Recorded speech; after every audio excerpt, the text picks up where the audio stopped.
Hi, I'm Kim Dykstra, Director of Communications for the town of Breckenridge.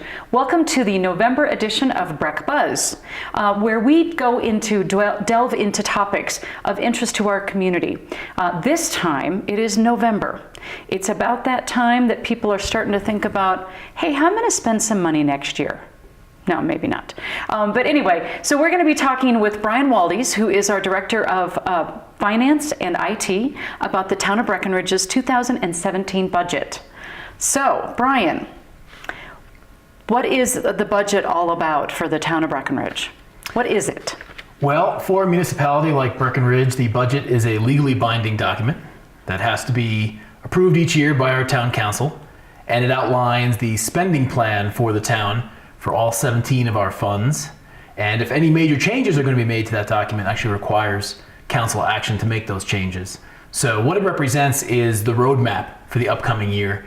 And it's a process that takes a long time and takes a lot of coordination between the council and the staff. So speaking of your staff, do we have something to show them about your staff and about accountants and things like that at this point? Well, it's funny you should mention that, Kim, because the budget is a long process.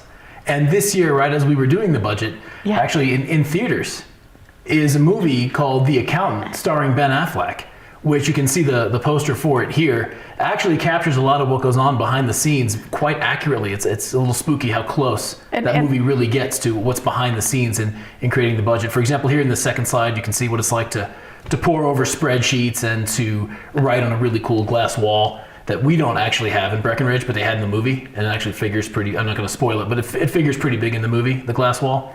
And then this next slide here, you kind of see Ben Affleck pouring over spreadsheets, and it's kind of a montage thing with music blaring in the background, and that's kind of how we do it. And then you'll see in this final slide, there's actually a lot of stuff that goes on behind the scenes that's pretty intense, like jumping from rooftop to rooftop, jumping out of windows, counter surveillance, counter sniping, that kind of stuff. So there's a lot of really great stuff that goes into prepping the budget that a lot of people don't know, but actually in theaters now, if you go see that movie, you can learn all about. So there you go. And we're really gonna actually charge them for some of this time for promoting their film. But really, that is a long process. And kidding aside, what does it take for you and your staff, and actually all of town staff, but mainly the finance staff? What does it take for you guys to do that? Well, it's a team effort. We actually put together the pieces of the document that really come from all over town. And the process starts on a strategic level way back in spring when we have our spring retreat with the town council. And that would be back in April or May, depending, when we meet and discuss and get the ideas from council about what their strategic ideas are for the next year. And when we get those goals from them, that's how we can begin on the department level, not just in finance, but on all the department levels, start to craft that spending plan to reflect what council wants to see done based on what they hear from the citizens. Right. So that's really when the process starts. We really only take about 2 months off really from budgeting, because it's such an important part of what we do, and it's so important that we incorporate what the citizens want to see voiced through council, or what they want to see done in an upcoming year. So we start way back in spring, and then once we get those strategic directives from council and from the citizens, we start to craft our spending plans accordingly. So it really starts heating up in August, September, when the departments actually submit their spending plans and any changes to fees or anything like that. So that's when we start to put together the big book. Right. And so how, we've been doing this for a number of years, so how is 2016 kind of shaking out? Is it looking similar to the budget? Is it kind of the roadmap? Did we veer off too much in the roadmap of 2016? Are we pretty much following 2016's roadmap? 2016 had some interesting changes to it. Maybe the first and the biggest story is the continued revenue growth we've seen in town. We have seen revenue growth between 5% and 9% year over year, really going back to since the recovery, since the end of the Great Recession, really starting in about 2011. So we've seen this growth continue through 2016, which represents around about $1 million to our excise fund in sales tax revenue. So I don't want to get too far into the numbers and lose everybody, but we're continuing to see that, you want to call it rapid recovery, but it's a rapid recovery that's been going on for over 4 years now. So that in 2016 led to spending plans and allowed us to do things like, for example, in 2016 we made changes to start the parking and transit initiatives that we heard loud and clear from citizens that they want to see improvements to our parking and to our transit ability within town to handle both the citizens and also the increased visitation that's associated with that revenue growth. So in 2016, probably the biggest single chunk of the budget that changed was the beginning of what we're calling our parking and transit fund, which was established when the voters approved the lift ticket tax back in last November. Right. And that fund has almost $1.3 million in expenses in it just in 2016 that were not initially planned. So we kind of did those on the fly, anticipating that this revenue source, which we haven't received any of yet, we actually haven't received a dime of that lift ticket tax yet, but council wanted us to speed up that process and start putting in things like some pedestrian improvements, some lighting improvements, pedestrian crosswalk improvements, things like that, just to start the process of improving our pedestrian and transit infrastructure. So that was the biggest single change really to the 2016 budget, was the addition of those programs to our new parking and transit fund. Right, and we'll talk more about the Parking and Transit Fund in a later part of this segment. But then, so now what are some of the changes, or what are the major highlights of how 2017's budget is going to look different? And I guess when I say budget, you're right, it's really a roadmap. It's where we're all going, what the council has guided us to do based on what they've heard from the citizens. Mm-hmm. So what are those major changes or enhancements or changes from the 2016 budget? What are we going to be seeing differently in 2017? Well, in 2017, in our general fund, which contains most of our services like public safety or police department, community development, that's where our admin is, our rec department, and public works are all in the general fund, we're going to see some changes reflecting the challenges we're facing, again, around this growth that we've had. For example, we've had kind of a construction boom, also related to the economic recovery. So we're going to be adding some staff to the community development department, kind of converting a position from a half-time to a full-time position to try to help facilitate all the requests we're getting for inspections and increased plan reviews and services like that. So that's a change we're going to see in the general fund. In the affordable housing fund, which again is another area that is being stressed due to the economic growth we've been having, we're going to add another full-time staff to make a total of 2 full-time staff in that affordable housing program, because we are both building new projects and trying to find other opportunities to provide affordable housing for our local workers, because that's always been identified as a top priority for council since I've been with the town almost 9 years, and that has always come up as a challenge for Breckenridge to maintain its community character by making sure the people that work here and make the town run can also live here. Because without that, we just would lose our community character. So that's an area where we're doubling staff. It's only 2 now, but we really want to make sure we can keep that program moving forward so we don't lose our locals. Exactly. And I think that was a very good point that you made, Brian. I mean, back, 16 years ago, the community, not the town, but the community put together the Breckenridge Vision Plan. And it was based out of a lot of input and a lot of sessions and even a task force that actually put that together. And the number one thing that they came up with is that they wanted Breckenridge to retain its community character. And that really equates to being able to provide people that, like you and I and the school teachers and the police officers and, people that really want to stay here and live here and make a life of themselves and contribute back to the community can be able to stay here. And that basically means we need to help with some attainable workforce housing, and childcare is another big one. But it seems to be that the workforce housing seems to be the biggest priority and the biggest need in our community. And then you're right, the growth part of that is where we're headed towards the parking and transportation, which has, we'll admit it has been an issue for a number of years, as long as I think I can remember. But I think we're really moving forward on an actual plan that can really help move the needle this time. But I digress. But it's funny, actually, when you talk about those things, it's funny to see how they're all interrelated.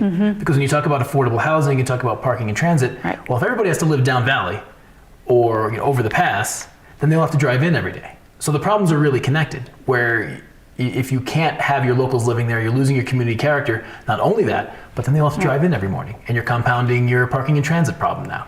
So it's funny how you see these things from our vision plan and from our strategic initiatives really do kind of mesh together. Exactly. When you're looking at the solutions. Exactly.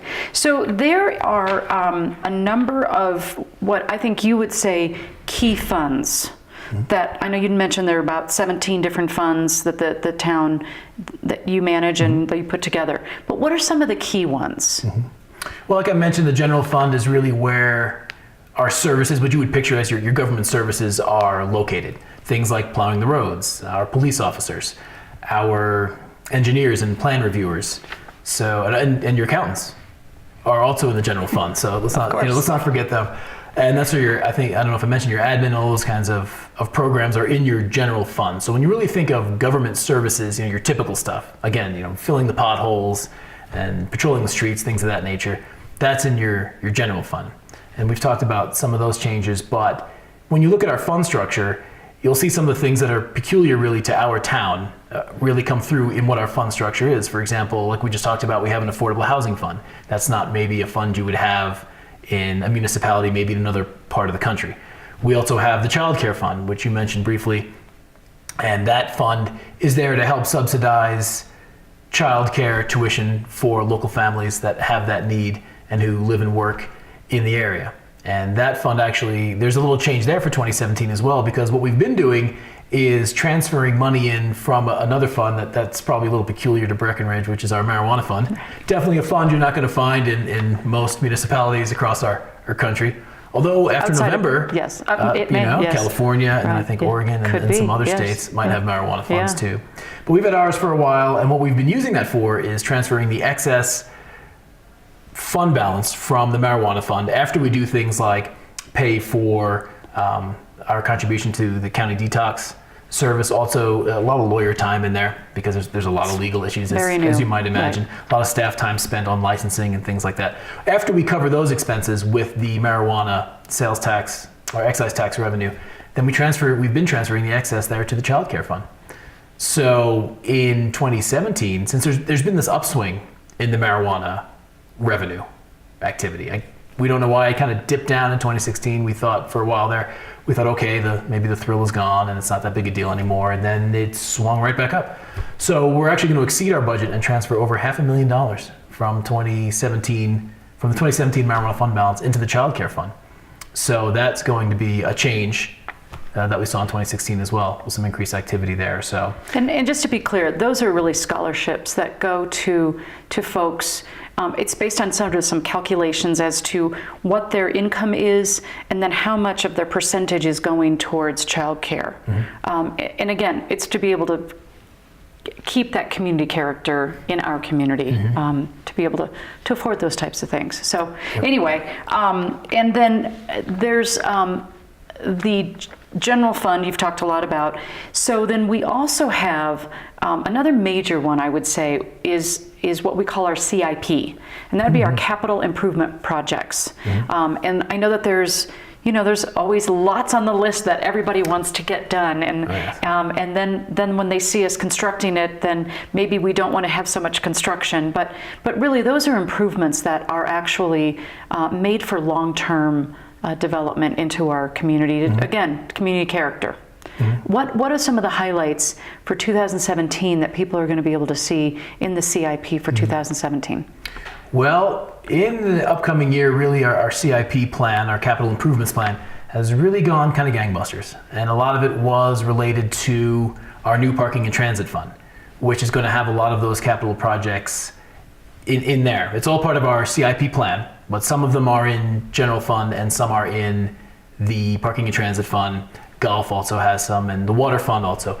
But in P&T, those maybe will be the most visible to our citizens coming up in 2017. We have over $3 million in capital improvements planned for the P&T fund. Again, some of the stuff I alluded to before, we're going to be continuing to do and continuing to fund in 2017 when we do anticipate receiving that sales tax, that lift tax revenue. Right. So we're going to be using that money for, again, pedestrian improvements, sidewalk improvements, and projects totaling, again, over $3 million in improvements. So let's talk about that. And you said P&T, so I just want to make sure everybody understands that it's parking and transportation.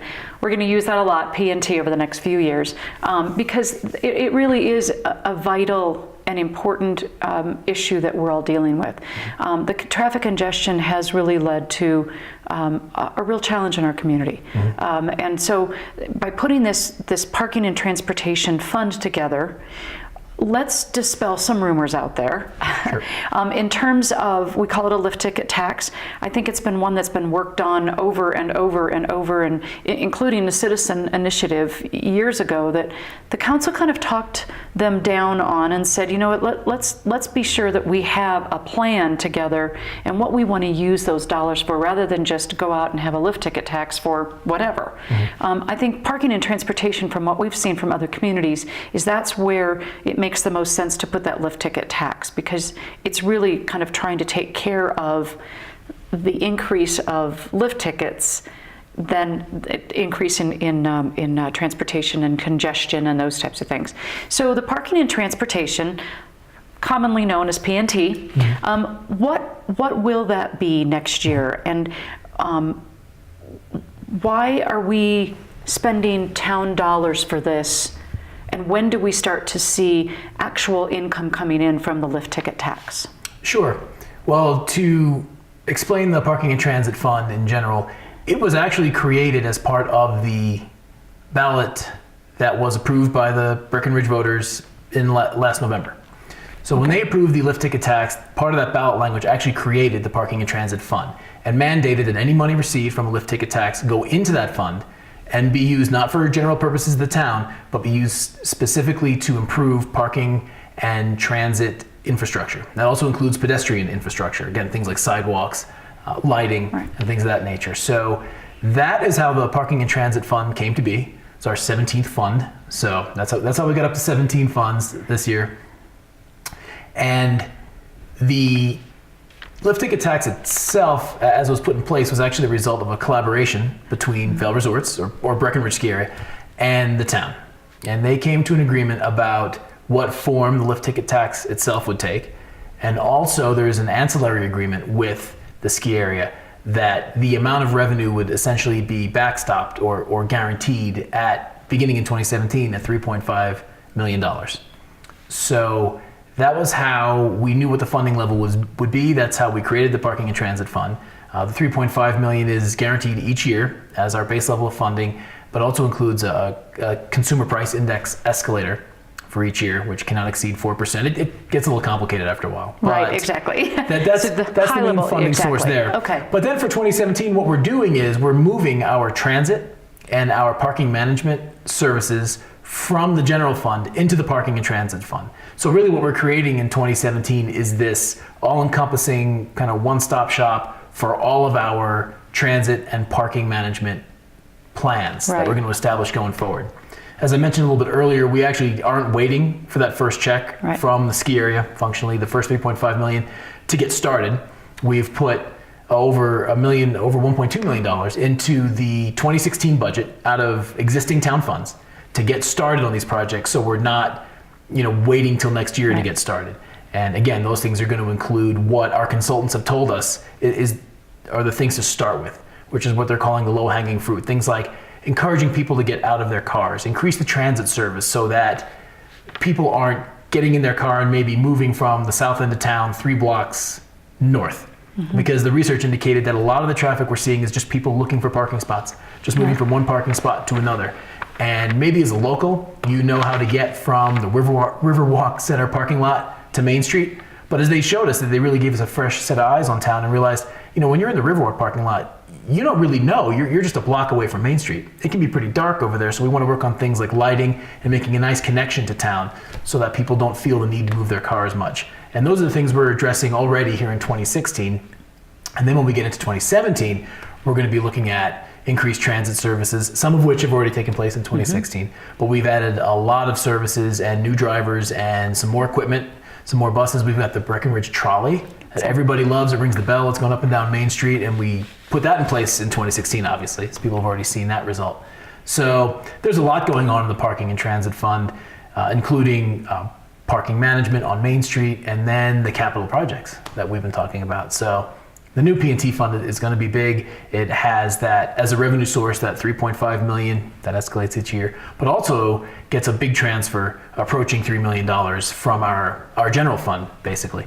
So there's a lot of services in there that we're going to continue to fund as a town, Exactly. even without that new revenue source. Right. So what we've done is, I think, really raced forward to meet the challenges as quickly as we can, and didn't just sit back and wait for the tax revenue to come in. What we did was start making improvements in 2016. Exactly. So that's the parking and transit fund. It's going to be a big one. Exactly. Now, something that's very near and dear to my heart is the town's annual grants program. Yes. And basically, the town council has committed for the 2017 budget nearly $400,000 for grants to our local nonprofits. And they basically provide services and programs that really help keep our community strong. Mm-hmm. And so those are really important things that the council really commits to. And it's one of the programs that I think they're pretty proud of in terms of, things that like a food bank. We're really helping out some people that could really help some things at the Summit County Care Clinic, just to not touch on all of them, but there's a number of them. And we also, that in addition to, we also have an in-kind grant program that we give a number of things in kind to rental rate lowering, or some passes to the rec center and those types of things to help the nonprofits. And I would say that what the nonprofits do for our community is they provide that soul for our community, and then it kind of helps that the town doesn't have to provide that as a service to keep our community keeping going. Then there's a couple of other key partnerships that I know that we give significant dollars to, and it is fairly it's significant, but it's very specific to our community. Mm-hmm. We know that we're based on tourism. We know that it takes a lot to get people here. We also know that we're heritage and history is a number one driver as to why people come here, in terms of what we have versus some other communities that maybe don't have the history and heritage that we have. So talk about those three major partner organizations, I guess I would say. Sure. We have, as you mentioned, really three major organizations that we fund here in the town. Like you were just talking about, heritage, tourism, and also our history are very important to the town of Breckenridge, both in terms of how it increases visitation, but also I think it's important to the locals, and that is why one of our partners is the Breckenridge Heritage Alliance, and that is an organization that does things like maintain the buildings, the various historical structures we have around town, also some of the outlying structures like some of the old dredges and things like that. So they do a lot of really cool stuff. And they also run some of the tours up and down Main Street and have the docents in the different museums that we have around town. So the Breckenridge Heritage Alliance is one of those partner organizations. Also Breckenridge Creative Arts, who administrates and runs our new arts district, which council accelerated the development of, I think 3 years ago is when we really finished that place up. So you've got all those new buildings in there, all those new programs, resident artists, programs for kids and grown-ups and all kinds of things going on. And the Breck Creative Arts also helps program the Riverwalk Center. So that is another one of our partner organizations, and they do a lot of fun stuff up and down Main Street. I mean, if you've been here, you've seen what they've been doing, and they've really helped make town a little more of an exciting place to be and more diverse in terms of it's not just all about outdoors and mountains. There's other cultural and arts things to do. And then there's the Breck Tourism Office that helps bring everybody here so they can enjoy those things. And that's really our marketing arm. And they've been doing that for the town, I don't even know how long, but that's maybe one of our most important partner organizations, because they really keep the town in people's minds. They survey the visitors when they get here to make sure they're having a good experience, and they give a lot of good feedback in that way. And also make sure that we have visitors to entertain and to fill the stores, which is the economic development part of that. Where that generates the sales tax, which we love. And then you talked one more thing about the golf fund. Yes. And we're going to kind of wrap up our kind of what's new for the budget for 2017 with something new with the golf fund. Now, explain the golf fund. It's called an enterprise fund. What does that mean? Yep, we have a couple of enterprise funds in the town. One is our utility fund, which is our water fund, and the other is our golf fund. Now these funds are operated very much like a business. Right? They are functionally a business. They don't get any tax dollars, except on very rare occasions, but nothing recently has been transferred into those funds outside of the fees they generate on their own. So out there at the golf course, Errol Miller, our golf pro, has been running that place for I think about 120 years now, something of that order. Sorry, Errol. But Errol has built that place into a world-class 27-hole golf course. Again, it is run as a business, and something exciting that we're going to have for 2017 are we're going to have brand new golf carts. They're also going to be have GPS screens in them, which I think is the latest thing. I don't golf myself, but it's the latest thing for golf carts, where you can see where you're located, you can see how far you are from the green, and it can indicate to you where and when you shouldn't drive. For example, it also helps run the golf course because, as Errol was telling me, on a rainy day, for example, it could say, please stay on the path. And if you veer off the path, it'll give you some kind of warning. What was they called it? Geofencing. Geofencing. And that actually also helps with them not driving onto the greens, and that lowers our maintenance that we have. Right. It helps manage the course, but it's also an opportunity for some advertising revenue. Right. Got to get my accountant side in there, there as well. A little increased advertising revenue for the golf course, but also my understanding is that is the top tier of customer service now for golf courses, is having these kinds of things in your golf carts. So it sounds pretty cool to me. I'd like to go out there, maybe he'll let me just drive one around. Oh, maybe. If it drives itself, maybe like Jurassic Park, you can control it. It's just like those new cars that are going to be driving themselves soon. Yep. The golf carts can drive themselves soon. Here exactly. on the golf course. You saw it first. Right Here. Yes, so exactly. we're very excited for that. So are there any other highlights that you would like our viewers to know about the budget 2017? No. Just kidding. Okay. Just read and wait. No. Yeah, as we've been talking about this whole time, really, 2017 is about trying to continue to manage the growth, manage the success. Because as we've seen in our small town, you really can become a victim of success if you don't manage it appropriately. Like we've been talking about, things like childcare, things like affordable housing, parking and transit. If we don't manage them now, while they're still a major problem, but before they get to the point that it's not a fun place to visit and it's not a fun place to live. Mm-hmm. Maybe most importantly, it would become a place that isn't as fun to live anymore. So we've really got to manage this success, make sure our locals can continue to live here, and we're doing that again through adding some staff to the Affordable Housing Fund, also looking at new programs in the Affordable Housing Fund for affordable housing. The Child Care Fund, making sure we keep that sound by transferring the money in there from the Marijuana Fund, but also thinking about new revenue sources for that in the long term. And then also, again, we've hit on it, I don't know how many times, the parking and transit. Making sure that it's great that we're so popular and that so many people want to come here, but it just can't be, it can't continue to become those kind of red light traffic days, as many as we're seeing. We've got to find ways to get people out of their cars, to move them around. Maybe ideally they can leave their car in one place for 3 days.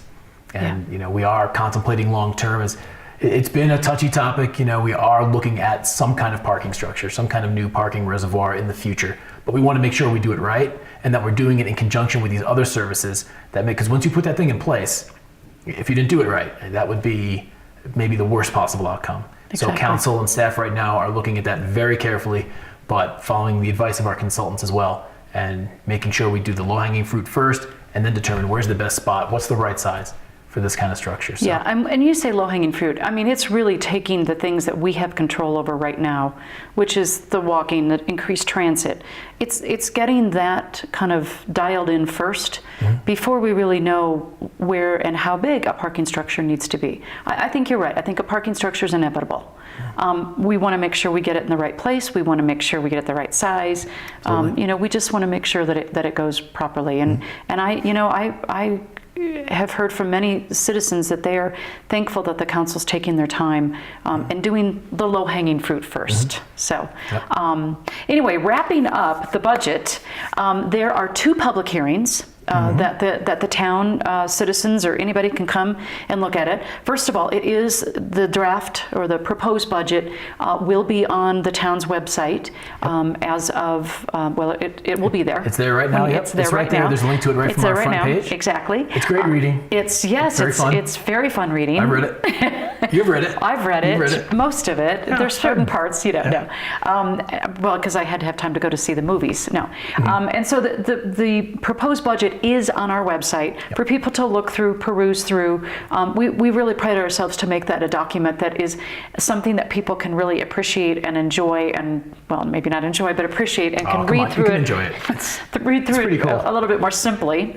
But then after that, then we've got 2 public hearings. We've got one on November 8th, and then we've got one on November 22nd. And those are the evening meetings, and those begin at 7 p.m., basically in council chambers at the town hall.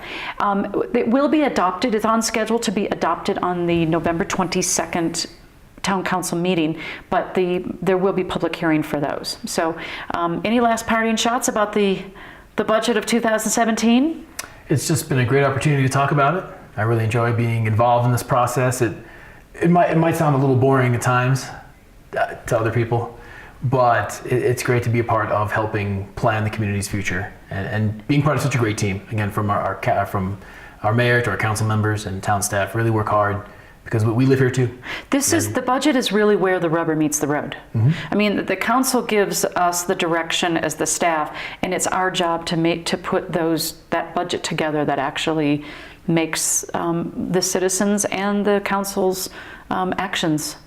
So anyway, thank you very much, Brian. Thank you. The next segment that we're going to go to is going to be our In the Field segment of Breck Buzz, where we're going to go learn how to use those brand new parking machines that you're going to be seeing popping up around the community, and that will be starting with pay parking on December 1st. We're going to learn from some of our council members as to how to actually use those parking machines in our next segment of Breck Buzz. Until then, thank you so much for joining us. Greatly appreciate your interest, and hope that you will check us out online at townofbreckenridge.com, and feel free to call us and contact us via email if you have any questions. Thank you.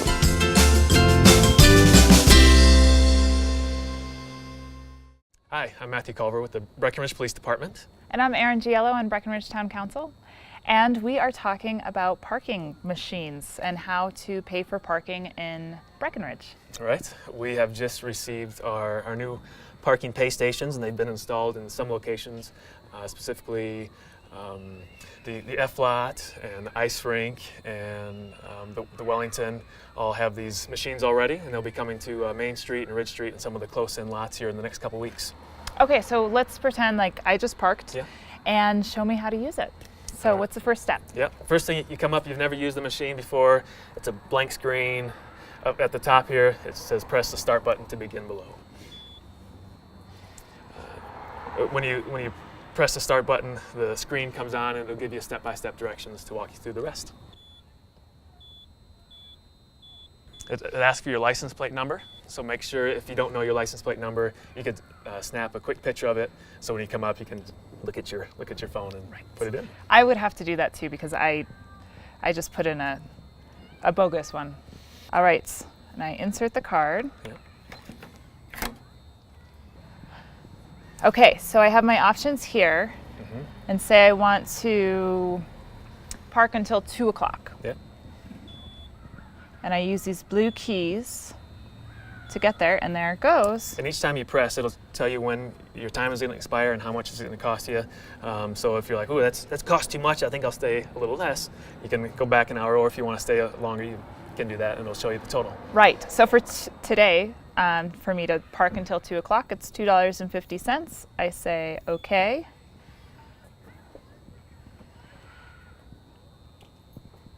And then I have my ticket.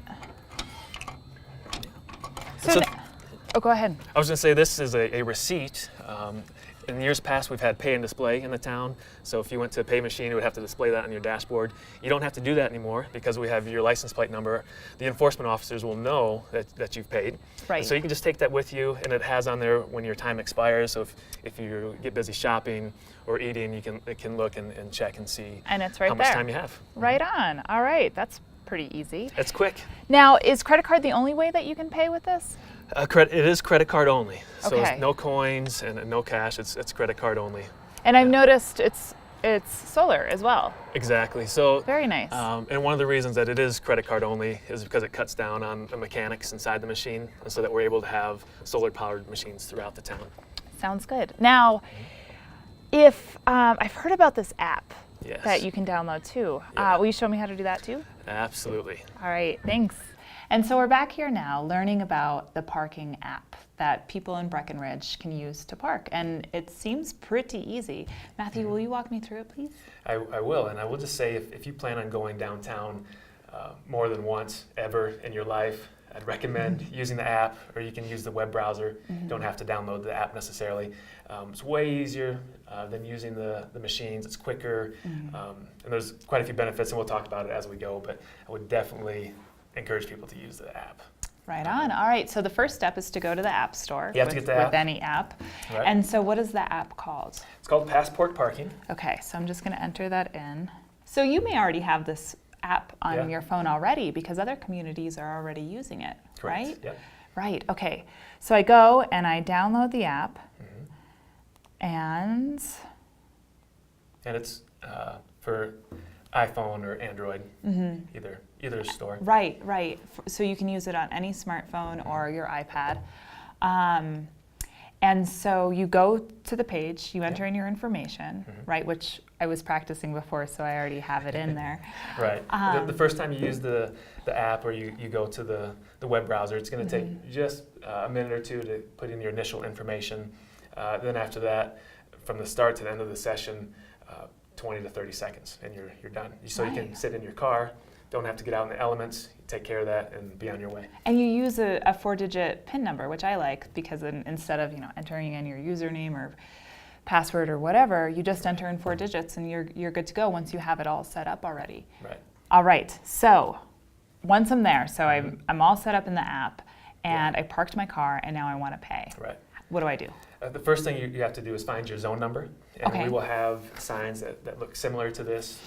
They'll be on the side of each pay station, and we'll also have a sign or two per block where you'll look and you'll see the zone number at the bottom. And so when you put that zone number in, that's how the app knows what the rate is going to be and how long you can stay and things like that. So you put in your zone number. And so my zone number is 2542 is our 2542. test Okay. location. Continue. Okay, and so then I add a vehicle and I put in my plate number. Right. I'll make another one up. And my state, Colorado. And once you have added a plate one time, it's in there when you come back, so it's just one click and on to the next step. And so I can put in different names for different cars. So Right. if I have a family and we have 2 cars, 3 cars, they can all be under there, and so I Right. just have to choose it, and that Correct. makes it pretty easy for Yeah. family. And you don't have to remember the exact license plate with each car because you can put in a friendly Right. name for the car if you want. Right. Okay, so now I go to, So now it's giving you the options to choose your stay. When you select choose stay, it'll ask you how long you want to stay, 1 hour, 2 hour, and it'll show you the rate as you go. So if we wanted to stay an hour.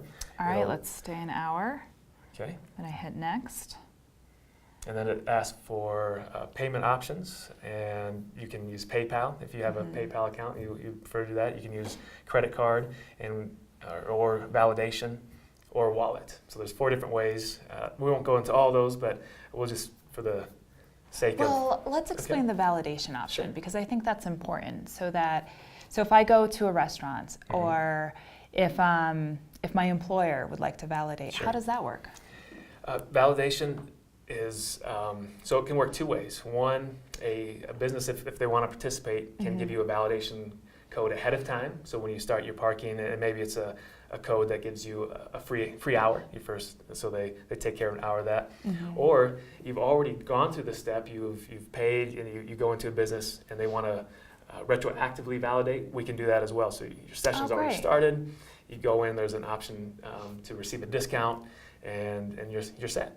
Very nice. All right, so let's do the credit card option. Okay. And so then, so the credit card that I put in before is already in there. Right. So then I can just press that button and I get a confirmation. And so I hit yes. There you go. And then that's it. Now you're parking. Right, and I can see, so I can check in. So if I go to a restaurant or something and I want to see, how much more time do I have? I can look at this clock. Now, can I add more time once I'm there? You can. So you would select session options. Right down here. And then extend. And it gives you the options again to add an hour, 2 hours, and you would just go through the same steps. So if you wanted to choose your stay. And then add another time. one. Extend, confirm. So now you've added time. And you may be having a good time at dinner, having a good time shopping on Main Street or Ridge Street, and you might forget. The cool thing about the app is you're going to get a reminder. You're going to get a text that's saying, hey, you got 15 minutes left. What do you want to do? So that gives you time to either get back to your car or to add time. Or just a good reminder to wrap it up. That's right. Yeah, maybe it's time to get out of there. So now, what if I do want to end it early? Like, what if dinner gets cut short? Can I shorten my stay here? You can. So the way that we currently have the system set up is you pay by the hour. So if you paid for 3 hours, and maybe you're ready to go after an hour and a half, you can come in to the app and stop your session. And so then you will have just paid for that 2 hour time frame, and it won't charge you for that third hour. So it's really convenient, and it's really what's the word? Customizable to the parker's needs. All right. Now, in most places that have an app like Passport, they charge you a convenience fee for the parker. So a lot of times it's 25, 35 cents to have this convenience. Oh, wow. But the town has decided to take that convenience fee and to eat it, so to speak, and so that the parker doesn't have to pay that convenience fee. Very good. So to use the app, it's completely free until you buy parking. That's Correct. all you're buying is the parking, is what Correct. you're saying. That's great. That's really good. Anything else you want to add about this new parking system? If you have questions, we have a demo machine at the police department. If people want to come down and check it out, if they needed help with getting the app and getting their account set up, we'd be happy to help walk people through that. All right. Well, and if you have any questions, please go to our town website as well, townofbreckenridge.com. You can find all kinds of information regarding our new parking plan. And if you want to send us an email or ask questions, that's all available online. So thanks for watching Breck Buzz. It's been a very interesting episode with our budget retreat talk and this new app and the new parking machine. So a lot coming up your way from the town of Breckenridge, and I hope everybody has some happy holidays, and thanks for watching.